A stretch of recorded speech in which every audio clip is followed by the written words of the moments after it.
Hello, good morning everyone. आज दो बच्चे मेरे सामने बैठे हुए हैं और इस सिटिंग का मोटिव है कि हम एक ऐसा पॉडकास्ट शुरू करने जा रहे हैं। ये फर्स्ट पॉडकास्ट है। बच्चों ने भी इंटरेस्ट दिखाया था, पीछे हमने बात की थी कि क्यों ना हम ऐसा हेल्दी डिस्कशन करें कि बच्चों के बहुत सारे सवाल होते हैं जो कि क्लासरूम में बच्चे कुछ कारण से नहीं पूछ पाते हैं या कुछ बच्चे पूछ भी लेते हैं। तो बड़ी संख्या में बच्चे ऐसे होते हैं जो झिझक के कारण वो क्वेश्चंस पुट अप नहीं कर पाते हैं। साथ ही उन बच्चों के भी आंसर मिलेंगे जो क्वेश्चनिंग नहीं करते हैं। और ये जो बच्चे सामने बैठे हुए हैं, इन बच्चों में भी कॉन्फिडेंस बिल्ड होगा। और भी बच्चे इसी सीक्वेंस में जो आगे आने वाले हैं, तो उन बच्चों में भी कॉन्फिडेंस बिल्ड होगा कि कैसे हम दूसरे के सामने बैठकर, स्पेशली अपने टीचर्स के सामने बैठकर या फिर उनसे कैसे सवाल कर सकते हैं।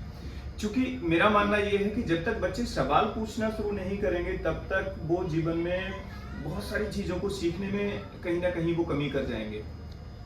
और जब ये सवाल पूछेंगे, चाहे वो क्लासरूम हो चाहे इस तरीके का प्लेटफॉर्म हो, तो ये बच्चे जीवन में बहुत आगे जाएंगे। क्योंकि क्वेश्चनिंग से ही हमारा माइंड ओपन होता है और क्वेश्चनिंग से ही हम चीज़ों को सीखते हैं। तो आज के इस फर्स्ट एपिसोड में हम दो बच्चे हैं हमारे सामने, ये अपने आप को इंट्रोड्यूस करेंगे। इसके बाद में फिर हम इनके क्वेश्चन सुनेंगे, इनके प्रश्न सुनेंगे और उनके आंसर देने की कोशिश करेंगे। तो बच्चों, आप अपने आप को इंट्रोड्यूस करें पहले। First of all, good morning to all of you. Myself Kanak Upadhyay. I study in class 8. And my name is Prachi Rathore. I study in class 8. Okay, सो आपके क्वेश्चंस होंगे प्राची एंड कनक। तो Yes, आप sir. Question पूछेंगे and I will try to answer you. Okay, sir. Fine, so yes. हमें अपने लक्ष्य पर कैसे ध्यान देना चाहिए? My first question. Okay, first question is हमें अपने लक्ष्य पर कैसे ध्यान देना चाहिए। लक्ष्य में समझते हैं आप अच्छे से, यानी कि Yes, गोल, sir. एम हमारा क्या है Yes, है sir. ना, कि आप पढ़ाई क्यों कर रहे हैं। पहला क्वेश्चन ये आता है, पढ़ाई Yes, क्यों yes, कर sir. रहे हैं। तो जनरली बच्चे कुछ तो आंसर देते हैं, कुछ बच्चे चुप हो जाते हैं। पढ़ाई क्यों कर रहे हैं, ये कैसा सवाल हुआ। क्योंकि सब पढ़ते हैं इसलिए वो पढ़ रहे हैं। लेकिन एग्जैक्टली मेरी समझ से ऐसा है कि अगर बच्चे जितनी जल्दी, कम से कम एज में ये बच्चे अगर उनके दिमाग में ही आ जाए कि मुझको पढ़ना इसलिए है। ऐसा नहीं कि मम्मी सुबह जल्दी उठा देती हैं और पापा ने प्रेशर दिया कि स्कूल जाना है, देखो उनका बच्चा जा रहा है, सभी बच्चे जा रहे हैं तो स्कूल आपको जाना है। लेकिन जितनी जल्दी बच्चों को ये पता चल जाए कि हम पढ़ाई क्यों कर रहे हैं, हम पढ़ाई किस लिए कर रहे हैं, हमें क्यों पढ़ना चाहिए। जीवन में जो भी आपको काम करना है, चाहे आपको इंजीनियर बनना है, आपको डॉक्टर बनना है, आपको आर्टिस्ट बनना है, आपको सीए बनना है, आपको लीडर बनना है, आपको कुछ भी करना है, इवन बिजनेस करना है, Yes, sir. तो कुछ भी आप जब आप करेंगे तो वो करने के लिए आपको सही दिशा, सही मार्गदर्शन कहाँ से मिलेगा। तो आपके पेरेंट्स को पता है कि एजुकेशन से, Yes. है ना, एजुकेशन से, शिक्षा में वो ताकत है कि वो बच्चों के ब्रेन को डेवलप करती है, उनके माइंड्स को ओपन करती है एजुकेशन। और ये माइंड को ओपन जब होता है, धीरे धीरे जैसे जैसे क्लासेस बढ़ते जाते हैं, वो बहुत सारी किताबों को पढ़ते जाते हैं, Yes. टीचर्स उन्हें गाइड करते हैं, घर पर पेरेंट्स गाइड करते हैं, और वो खुली आंखों से जब समाज को देखते हैं, अलग अलग बच्चों को क्लासरूम में देखते हैं, तो उनके दिमाग खुलते हैं और वो देखते हैं कि मुझे डॉक्टर बनना है या मुझे फोर्स ज्वाइन करना है। तो ये सारी चीजें एजुकेशन से ही संभव है। Yes, sir. और उद्देश्य, जब तक गोल नहीं होगा, लक्ष्य नहीं होगा, है ना, जैसे बच्चा पढ़ता है तो पढ़ने के साथ साथ वो अपना इंटरेस्ट देखता है। और आज के समय में बच्चे बहुत अवेयर है। मैं देखता हूँ कि क्लासरूम में जब पूछते हैं तो बहुत सारे बच्चे, आप अपनी क्लास में देखते हैं, सब बच्चे बताते हैं कि मुझको ये बनना है, मुझको ऐसा बनना है। तो लक्ष्य जब तक नहीं होगा तब तक तो कुछ इस बच्चों का लक्ष्य भी डिसाइड नहीं होता है। कोई कहता है कि मुझे डॉक्टर बनना है, कोई कहता है मुझे टीचर बनना है। हाँ, तो वो कम से कम आज अगर बोल रहे हैं तो एक तरह से आप समझ सकते हैं कि वो उनका लक्ष्य है, उनका Yes. गोल है ना, उनका एम है। तो अगर आज वो बोल रहे हैं कि मुझे डॉक्टर बनना है, तो कम से कम उन्हें एक उत्साह तो आया। वो पढ़ाई इसलिए कर रहे हैं क्योंकि उनको डॉक्टर बनना है या उनको इंजीनियर बनना है या उनको टीचर बनना है। तो ये गोल तो हुआ। Yes. लेकिन कुछ तो बच्चे ऐसे भी हैं जिनको पता ही नहीं उन्हें क्या करना है। उनसे पूछोगे तो वो गर्दन झुका के बैठे रहेंगे या कुछ बोलेंगे ही नहीं। तो कुछ बच्चे दबाव में बोलते हैं। कुछ बच्चे दबाव में बोलते हैं कि जैसे उनके पापा ने कहा कि क्या बनना है, कोई पूछे तो बता देना आईएएस ऑफिसर बनना है Yes, sir. या आपको डॉक्टर बनना है। लेकिन मुझे ऐसा लगता है, और एग्जैक्टली ऐसा होता है कि अगर बच्चा ये बोलता है कि मुझे ऐसा बनना है, तो वो इंक्वायरी भी करता है जैसा कि हम लोग बताते हैं आपके लिए उस फील्ड के बारे में कि अगर आपको डॉक्टर बनना है तो ये चीजें आपको पढ़ना है, इन स्कूल्स में, इन कॉलेजेस में आपको एडमिशन लेना है, और उसमें एडमिशन लेने के लिए ये आपकी परसेंटेज होना चाहिए, तो आपको इतना हार्ड वर्क करना चाहिए। और अगर बच्चा 6, 7, 8 से ही इस तरह से अगर अपनी मेहनत करना शुरू कर देता है तो एक गोल जो उसने अपने लिए सोचा है, जो गोल उसके पेरेंट्स ने या बच्चे ने खुद ने जो बनाया है उसके लिए, मुझे लगता है उसके हिसाब से फिर वो बच्चा जीवन में और मैंने स्पीड पकड़ता है। अपनी सोसाइटी में ऐसे लोग भी देखे हैं, जैसे कोई पूछता है कि बेटा तुम्हारा ड्रीम क्या है, तो कोई कहता है I want to become a doctor, कि ये डॉक्टर बनेगा, तुम बनना चाहते हो डॉक्टर, कैसे बनोगे? हाँ, तो देखें, ये ऐसा लोग इसलिए कहते हैं कि तुम डॉक्टर बनोगे कि वो उनको डिमोरलाइज करते हैं एक तरीके से, मेरा मानना ये है। डिमोटिवेट, ये तो डिमोटिवेशन हो गया। अगर कोई भी अगर ऐसा बोलता है कि अरे डॉक्टर बनोगे, क्यों नहीं बनेंगे, तो मुझे लग रहा है कि बच्चों को भी ये कह देना चाहिए, हाँ हम डॉक्टर बनेंगे, हम क्यों नहीं बनेंगे डॉक्टर। लोगों ने मोटिवेट करना चाहिए, लोगों को, पेरेंट्स को, पड़ोसी हैं, रिलेटिव्स हैं या जो भी हैं, मुझे लगता है अगर आप समझदार हैं और बच्चों के हित के बारे में अगर आप चाहते हैं कि मेरा बच्चा जीवन में कामयाब हो या दूसरे का भी बच्चा है, चाहे वो रिलेटिव है या आपके पड़ोसी है, तो हमको अच्छी भावनाएं ऐसी होनी चाहिए। और आज अगर बच्चे बोल रहे हैं, आज उन्होंने ड्रीम डिसाइड किया है, तो बहुत बड़े चांसेस हैं कि वो सपने पूरे भी होंगे। और सपने ही नहीं देखेंगे अगर वो ड्रीम डिसाइड ही नहीं करेंगे, लक्ष्य होगा ही नहीं। आपका क्वेश्चन है कि लक्ष्य क्यों जरूरी है, लक्ष्य होगा ही नहीं, दिशा है ही नहीं, तो जाओगे कहाँ। तो जितनी जल्दी आप लक्ष्य बना लेंगे उतनी ही जल्दी आप लक्ष्य की तरफ वो रास्ता पूरा करने के लिए तैयारी में जुट जाएंगे।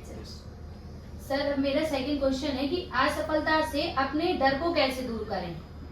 असफलता से अपने डर को कैसे दूर करें, यानी कि देखें, अभी असफलता, मुझे लगता है कि आपने जीवन में कोई बहुत बड़ी असफलता अभी तो फेस नहीं की है ना। अभी तो आप 8th क्लास में, आने वाले समय में हो सकता है कि असफलता हो, क्योंकि कहीं कमी रह जाती है, कहीं डिस्ट्रैक्शन होता है, तो कारण होता है कि हमें असफल होते भी हैं, और जो असफल होता है वही सफल होता है, ये भी बात ठीक है। और जो असफल ही नहीं होगा, फेलियर जिसने फेस ही नहीं किया है, तो वो सफल क्या होगा। ऐसा कौन सा इंसान होगा, कैसे कितने लोगों के आप उदाहरण दे सकते हो कि जो कभी लाइफ में असफल नहीं हुआ, लेकिन ऐसे हंड्रेड्स ऑफ एग्जाम्पल हैं जो जीवन में कई बार असफल हुए और फिर इतने सफल हुए कि बिल्कुल टॉप पर, सफलता की चोटी पर बैठे हुए, है ना। तो अब बात आती है कि उसको हैंडल कैसे करें। फॉर एग्जांपल, अभी असफलता से मीन आप लगा सकते हैं आपके मार्क्स कम आए, है ना। फेल तो बच्चे नहीं होते हैं अब, है ना, फेल भी नहीं होते, मार्क्स कम आ जाते हैं, तो वो असफल, उन्हें लगता है कि मेरे मार्क्स कम आए यानी कि मेरी पढ़ाई नहीं हुई ठीक से, पेरेंट को लगता है ये कुछ नहीं कर पाएगा।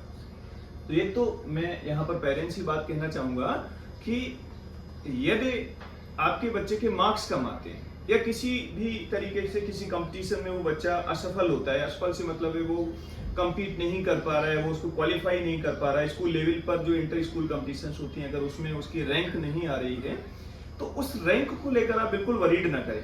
मेरी सलाह है कि बच्चा अगर पार्टिसिपेट करता है तो और असफल भी हो रहा है, कुछ पेरेंट्स का होता है कि तुम्हारी पोजीशन क्यों नहीं आई, पोजीशन क्यों नहीं आई, रैंक क्यों नहीं आई, तो रैंक को लेकर पेरेंट्स को वरीड नहीं होना चाहिए, क्योंकि रैंक सेकेंडरी होती है। सबसे इंपॉर्टेंट बात है कि बच्चे ने कंपटीशन में पार्टिसिपेट किया, है ना। रैंक पर तो फर्स्ट सेकेंड थर्ड ही रैंक होती है ना, आगे की रैंक निकाली भी नहीं जाती, निकालते नहीं है। लेकिन वही बच्चे जो पार्टिसिपेट कर रहे हैं, आने वाले समय में, भविष्य में बहुत सारी प्रतियोगिताओं में भाग लेंगे और वो रैंक में भी होंगे, और रैंक में नहीं भी हुए, मैं आगे की भी बात कर रहा हूँ, लेकिन वो बच्चे जो प्रतिभा कर रहे हैं, कंपटीशन में पार्टिसिपेट कर रहे हैं, जीवन में वो कहीं ना कहीं वो आगे जाएंगे, और उनका प्रतिभाग जो उन्होंने किया है, उन कंपटीशन में जो भाग लिया है, वो उनके लिए कहीं ना कहीं जीवन में यूजफुल होगा, बेनिफिशियल होगा, और उनको इंटरेस्ट डेवलप होगा, और खुद को, एक बच्चे को एक सेटिस्फेक्शन होता है कि एटलीस्ट आई पार्टिसिपेटेड, कि मैंने पार्टिसिपेट किया था। अभी स्पोर्ट्स मीट हुआ था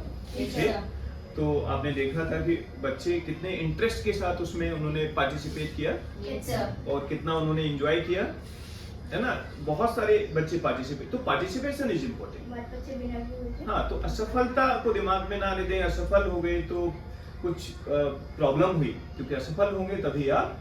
मैंने सर अपने क्लासमेट्स को भी देखा है, मतलब कुछ क्लासमेट्स ये बोलते हैं कि अरे तुमने तो पार्टिसिपेट किया, तब भी तुम्हारी पोजीशन हाँ, नहीं है ये। हाँ, मतलब बच्चे को मोटिवेट करने की जगह और डिसमोटिवेट कर देते हैं। मोटिवेट कर देते हैं। Yes, sir. तो वहां पर मैं ये कहूंगा कि देखिए, आप जिस सराउंडिंग में रहते हो तो आपको बहुत सारे तरीके के लोग मिलेंगे, Yes, और ये sir. बात हर बच्चे के लिए है। हो सकता है कि आपका फ्रेंड हो, आपका क्लासमेट हो सकता है कि Yes, आपका कजिन हो, आपका ही ब्रदर सिस्टर हो, या आपकी फैमिली में कोई हो कि पार्टिसिपेट किया, तेरी रैंक तो कुछ आई नहीं। Yes, sir. तो पार्टिसिपेशन केवल रैंक के लिए नहीं होना चाहिए। ये बहुत इंपॉर्टेंट बात है, बच्चे भी इस बात को सीखे। हम वैसे भी काउंसलिंग करते हैं, असेंबली में कहते हैं कि big thing is this that you participated. अगर आप पार्टिसिपेट कर रहे हैं तो ये बड़ी बात है ना। उसमें रैंक लाना ये इंपॉर्टेंट बात नहीं। तो हमेशा इस बात को ध्यान रखें कि हाँ, लोग बातें कर रहे हैं तो उनको बात सुनो, लेकिन उनकी बात जो आपको डिमोटिवेट कर रही है, फ्रस्ट्रेट कर रही है, उसको आप इग्नोर करें, उसमें समझदारी है। ठीक है ना। उनकी बात पर इतना ज्यादा ध्यान मत दो कि उन्होंने आपसे बोल दिया और आप अपने दिमाग में लेकर बच्चे परेशान हो रहे हैं कि मेरी रैंक नहीं आई। रैंक को लेकर परेशान ना हो। अगर आप पार्टिसिपेट कर रहे हैं तो एक दिन रैंक भी आपकी आइए। आएगी। नेक्स्ट क्वेश्चन क्या है? सोशल मीडिया को इस्तेमाल करने का सही तरीका क्या है? सोशल मीडिया को इस्तेमाल करने का सही तरीका, पहले तो मैं यही एडवाइस करूंगा कि बच्चे सोशल मीडिया से दूर रहें, Yes, sir.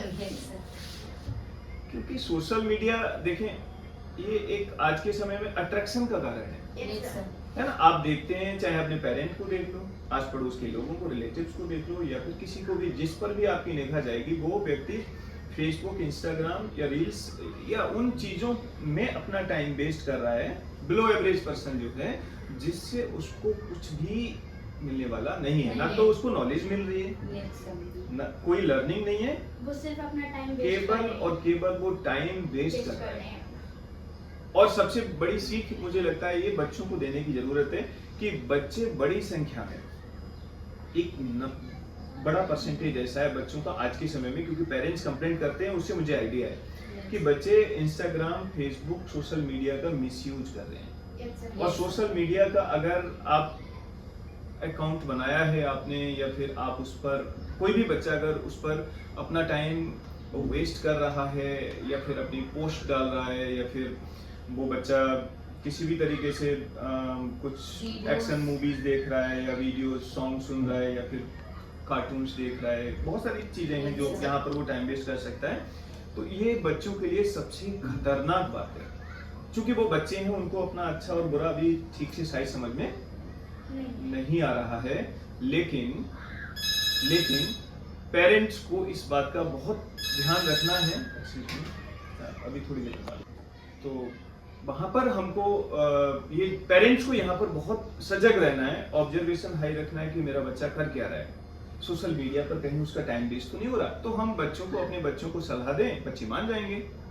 ऐसा नहीं है कि बच्चे मानेंगे नहीं, लेकिन हम उन्हें सही समय पर सलाह दें, उनकी काउंसलिंग करें, तो बच्चे मान जाते हैं बातों को।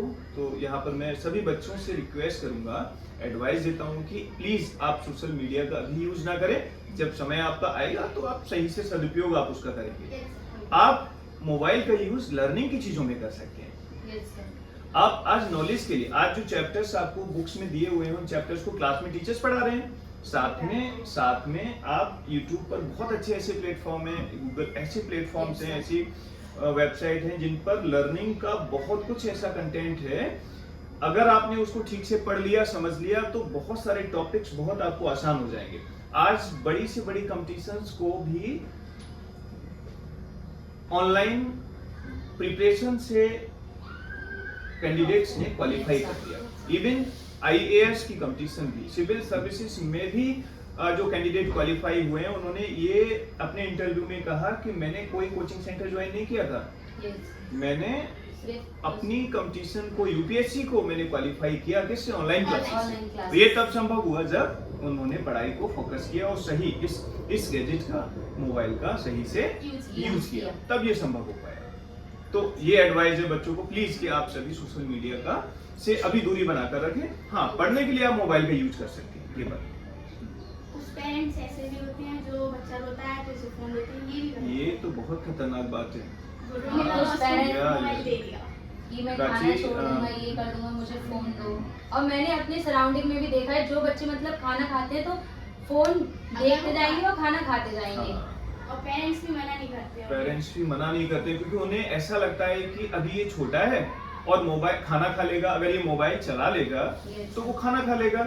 लेकिन अब यहाँ पर पेरेंट्स को भी मैं ये एडवाइस करूंगा, और ये फैक्ट है कि जो बच्चा मोबाइल चलाते समय मोबाइल चल रहा है और अगर वो खाना खा रहा है तो उस खाने से जो उसे एनर्जी मिलने वाली है, जो विटामिन, जो प्रोटीन, जो कार्बोहाइड्रेट, जो भी एनर्जी उसको मिलने वाली है, तो स्टडीज ये बताते हैं कि यदि आप खाना खाते समय टीवी देख रहे हैं या मोबाइल चला रहे हैं, ध्यान कहीं और है, तो वो उस खाने की प्रॉपर एनर्जी आपको नहीं मिलने वाली है। Yes sir. तो एक तो खाने का जो आपको एनर्जी मिलनी थी, तो वो एनर्जी नहीं मिली। दूसरा, एक बहुत बड़ा एडिक्शन जो पेरेंट्स बच्चों में इनडायरेक्टली डाल रहे हैं कि वो खाना खाएगा तो उसको मोबाइल दे दिया। तो ये हैबिट्स मैं तो यही बोलूंगा ये कि आगे तक चलती है। आगे तक चलती हैं, और फिर वो जैसे जैसे बड़ा होता जाएगा, न केवल खाना, वो इवन किताब भी पढ़ेगा, स्कूल का कुछ भी वर्क करेगा, वो मोबाइल लेकर ही बैठेगा। Yes sir. तो मोबाइल इस स्टेज में अगर कोई खाना खाते समय मोबाइल का यूज कर रहा है तो ये मोबाइल का एडिक्शन है, और ये एडिक्शन बच्चों के लिए बहुत ही ज्यादा खतरनाक है। खतरनाक है।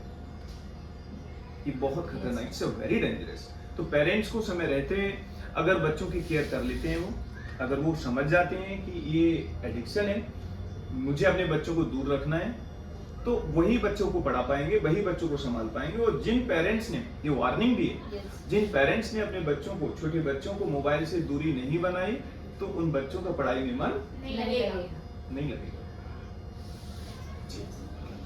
सर मेरा नेक्स्ट क्वेश्चन है कि सही करियर चुनने के लिए पढ़ाई की दिशा कैसे तय करें? पढ़ाई की दिशा कैसे तय करें? Yes sir. सही करियर चुनने के लिए देखिए, मुझे यहाँ पर मैं ये कहूंगा कि आपको जिस फील्ड में इंटरेस्ट है, यस सर। आपको यदि इंटरेस्ट है साइंस में, तो मुझे लगता है कि आपको मेडिकल लाइन चूज करनी चाहिए। आपको इंटरेस्ट है अगर मैथमेटिक्स में, फिजिक्स, केमिस्ट्री, तो मुझे लगता है कि आप इंजीनियरिंग लाइन भी चूज कर सकते हैं। आपको दोनों में इंटरेस्ट है, आप सिविल सर्विसेज की भी प्रिपरेशन कर सकते हैं, है ना। आपको ह्यूमैनिटीज में, आपको मैथ, साइंस, इनमें किसी में भी ज्यादा इंटरेस्ट नहीं, आपको लगता है कि मुझे इसमें इंटरेस्ट है, आपको सोशल स्टडीज है, ज्योग्राफी, हिस्ट्री, तो आप सिविल सर्विसेज की प्रिपरेशन कर सकते हैं। इसके अलावा बहुत सारे हंड्रेड्स ऑफ ऐसे ऑप्शन हैं आपके पास जिनमें आप जा सकते हैं। बीएससी करने के बाद, बीटेक करने के बाद भी बहुत से कैंडिडेट यूपीएससी क्वालिफाई कर देते हैं। Yes sir. कुछ को पढ़ाई में इंटरेस्ट नहीं है, कभी कभी ऐसा भी होता है। Yes sir. तो वहां पर मैं एडवाइस करता हूँ कि पेरेंट्स को बच्चे को देखना चाहिए पहले कि मेरे बच्चे का इंटरेस्ट क्या है। अगर पढ़ाई में इंटरेस्ट कम है, किताबों में कम है, तो देखो कि मेरा बच्चा खेलने में क्या अच्छा है। हो सकता है स्पोर्ट्स में बहुत अच्छा हो सकता है डांस बहुत अच्छा कर रहा हो सकता है, लेकिन इन चीजों को स्किल नहीं मानते हमारे पेरेंट्स। Yes sir. वो केवल उनको बच्चा एकेडमिक में अच्छा चाहिए, उनको मार्क्स अच्छे आने चाहिए, और वो डॉक्टर, इंजीनियर ही सोच पाते हैं हम लोग। लेकिन मैं आज के समय में चाहूंगा कि हम सब ये देख रहे हैं कि बच्चे की जितनी जल्दी हम स्किल, जितना जल्दी हम पहचान जाते हैं, पेरेंट्स और टीचर्स, Yes, स्कूल, sir. तो उतनी ही जल्दी वो बच्चा उस फील्ड में और तेजी से प्रोग्रेस करने लगता है। Yes, sir. तो यहाँ पर सबसे इम्पोर्टेंट बात है कि बच्चा खुद भी देखे, यस सर। क्योंकि वो छोटा है, वो नहीं पहचान पाता, तो पेरेंट्स और स्कूल टीचर्स ये आइडेंटिफाई करें कि इस बच्चे का इंटरेस्ट क्या है, इसका हॉबी क्या है। ये खेलने में अच्छा है तो उसको खेल में आगे ज्यादा बढ़ाया जाए। एकेडमिक तो इम्पोर्टेंट है, देखिए यहाँ पर मैं ये नहीं कहूंगा कि देखो पढ़ाई छोड़ दो आप, यस सर। है ना। एक लेवल तक आपको 10th भी करना है, 12th भी करना है, ग्रेजुएट एटलीस्ट कर लीजिए आप। Yes, sir. और ग्रेजुएट करने के बाद आपका फील्ड है, जो इंटरेस्ट है, आपको बिजनेस करना है, तो बहुत अच्छे से बिजनेस करिए आप। आपको बिजनेस नहीं करना है, आपको किसी टेक्निकल लाइन में जाना है, तो वोकेशनल कोर्स कर लेते हैं। प्रोफेशनल कोर्स 12th के बाद होते हैं, 10th के बाद भी होते हैं प्रोफेशनल कोर्स। 5 साल उधर पढ़ाई करने के बजाय 10th के बाद एक कोई वोकेशनल कोर्स कर लें, उसमें आप अपने आप को पूरा एक्सपर्ट कर लेंगे।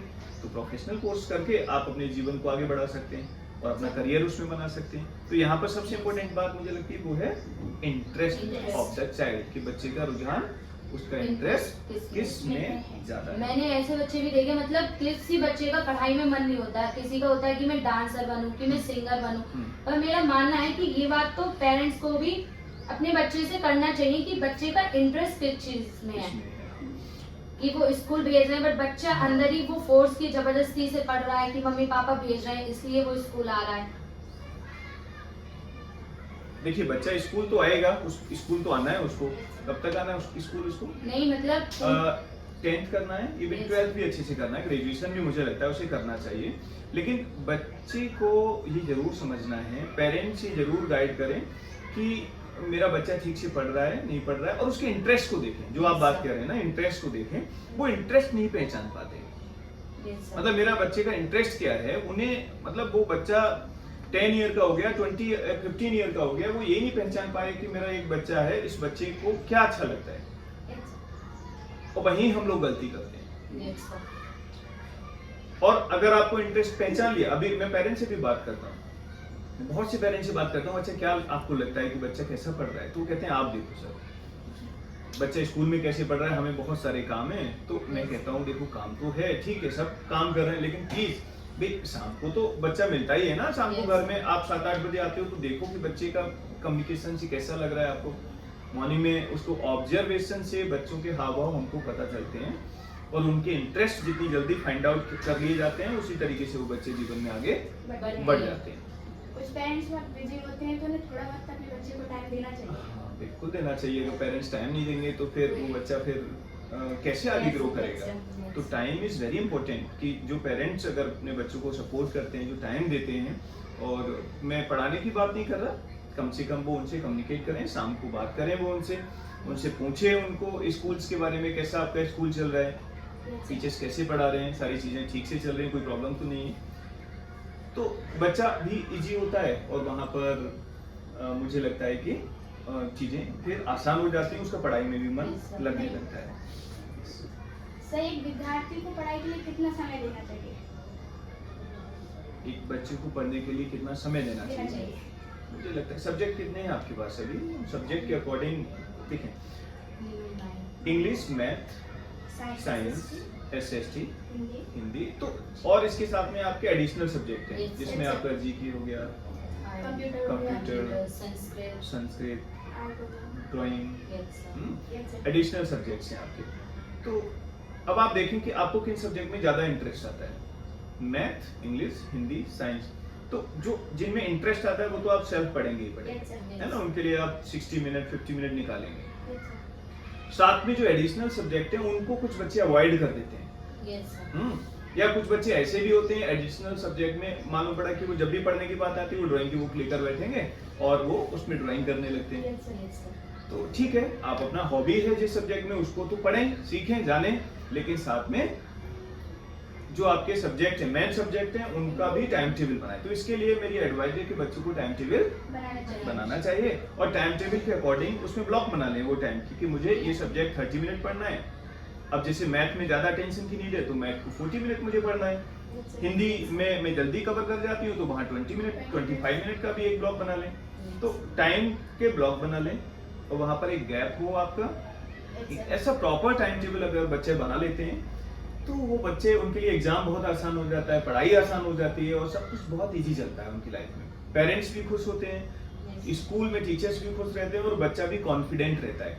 और ये कैसे संभव होता है? जब वो बच्चा टाइम को मैनेज Manage कर करता है। लेता है ना। तो ये सारे पॉइंट्स थे, ये कुछ क्वेश्चन थे आपके, या कुछ Yes, sir. क्वेश्चन और हैं अभी? सर, सफलता क्या Last है हमारी जिंदगी में? सफलता क्या है? सफलता क्या है? सफलता से क्या मतलब है, ये पूछना चाह रहे हैं आप? Yes, sir. क्वेश्चन आपने जो भी नोट किए हुए हैं, कुछ रिसर्च किया या ऐसे कुछ क्वेश्चन किया हुआ, स्टडी किया कुछ Yes. स्टडी? चलिए ठीक है। सफलता से मेरा मानना ये है कि सफलता वो है कि जो काम आप करना चाहते हैं, Yes, sir. जो काम आप करना चाहते हैं वो काम आपको मिल गया, पहली बात। जैसे फॉर एग्जांपल आपको टीचर बनना है और आप टीचर बन गए, और टीचिंग में आपको आनंद आ रहा है, टीचिंग में आपको आनंद आ रहा है, इंटरेस्ट है, मतलब हर दिन आप एक्साइटमेंट के साथ जी रहे हैं, तो मुझे लगता है कि वो सक्सेस है। अब कोई फार्मर है और फार्मिंग में उसको इंटरेस्ट आता है, वो अलग अलग तरीके की फसलें बोता है, खूब अच्छे से कल्टीवेट करता है, पूरा उसको अच्छे से कराता है सारे काम, और शाम को आराम से सोता है, सुबह फिर उठा, फिर अपना पूरा शेड्यूल बना के अच्छे से काम कर रहा है, समाज में अच्छे से एक ऑनरिंग लाइफ को लीड कर रहा है, कह सकते हैं सफल है। सभी के मेजरमेंट सफलता के अलग अलग है, Yes, sir. Yes. है ना? सबकी सोच सफलता को लेके अलग अलग है, लेकिन एक इजी डेफिनेशन अगर मैं करना चाहूँ कि जिस काम को आप करना चाहते हैं जीवन में, वो काम आपको मिल जाए और उस काम में आपको आनंद आए, उस काम को अपने पूरे इंटरेस्ट से, पूरी रुचि से आप करें और उसमें आप खुश रहें। और जितनी लाइफ में जो रिसोर्सेस या जीवन में जो सुविधाएं आपको चाहिए, अच्छा घर चाहिए, अच्छी सारी चीजें आपको सोसाइटी में रहने के लिए, जो चीजें रिक्वायर्ड, जो चीजें हैं, आवश्यक जो चीजें हैं, Yes, sir. वो उनको आप उसमें इकट्ठा कर ही लेते हैं, है ना? Yes, sir. कोई भी काम ऐसा छोटा नहीं होता, कोई भी काम ऐसा नहीं होता जिसमें आप इन सारी चीजों को इकट्ठा नहीं कर सकते अच्छा जीवन जीने के लिए। हर फील्ड में बहुत सारे ऑप्शंस होते हैं और बहुत सारे हमारे लिए फाइनेंशियल ऐसे सपोर्ट्स मिल जाते हैं जिसमें हम अपने ड्रीम्स पूरे कर लेते हैं। वी कैन से कि that person is successful. Yes, sir. और यदि सपना, जैसे फॉर एग्जांपल आपने चूज किया कि मुझे फोर्स ज्वाइन करना है और आर्मी ज्वाइन करना है, आपने सोचा, और आर्मी ज्वाइन करने के हिसाब से हाइट यदि आपकी कम है तो आप फेल हो गए। Yes, sir. नो, ठीक है, उसमें तो सिलेक्शन नहीं हुआ, लेकिन जीवन में और भी ऑप्शंस है ना। मतलब एक अगर जो विजन बनाया उसमें किसी कारण से आपका सिलेक्शन नहीं हुआ, जैसे आप मेडिकल में अनफिट हो गए, कुछ चीजें नहीं है आपके कंट्रोल में, ठीक है, तो वहां पर आप क्या करेंगे? अब आप ऑप्शन देखो, मेरा इंटरेस्ट और क्या हो सकता है, उसमें जाकर अपने आप को अपना करियर बना सकते हैं, है ना? हमको जीवन में अच्छा जीवन जीने के लिए ऑप्शंस जो हमने बनाए हैं उसको अच्छे से उनके ऊपर काम करते हैं, then we can lead a very happy and healthy life.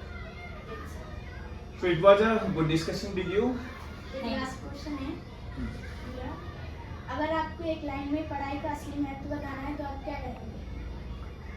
पढ़ाई का असली महत्व अगर बताना चाहें Yes, sir. तो मैं ये कह सकता हूँ कि देखिए, एक educated person,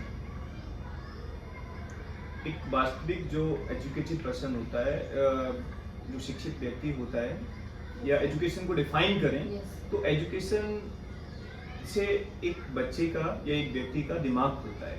Yes, sir. Education is